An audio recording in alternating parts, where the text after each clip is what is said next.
Asian paints કઈ રીતના જોશો?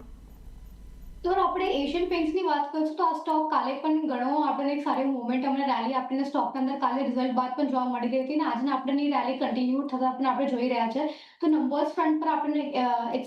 સ્પેશિયલી આપણને બહુ સારું રિઝલ્ટ જોવામાં આવ્યું છે અને સ્પેશિયલી અગર આપણે જોશું તો ડેકોરેટિવ સેગમેન્ટને ઘણું સરપ્રાઇઝિંગ નંબર્સ આપણને આ વખતે આપ્યા છે. ઓલમોસ્ટ 11% નો ગ્રોથ આપણને સેગમેન્ટમાં આવ્યું છે અને અગર આપણે જોશું ડેકોરેટિવ સેગમેન્ટ કંપનીનું one of the major revenue contributor હંમેશા રહ્યું છે. ઓલમોસ્ટ 4 to 5% નું કોન્ટ્રીબ્યુશન રેવન્યુનું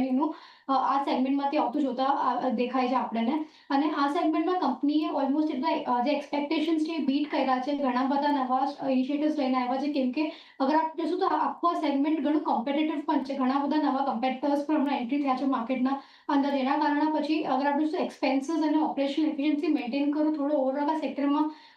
વચ્ચે મુશ્કેલ થઈ ગયું હતું પણ એશિયન પેઇન્ટ્સને બહુ સારી રીતના ટેકલ કર્યું છે કેમ કે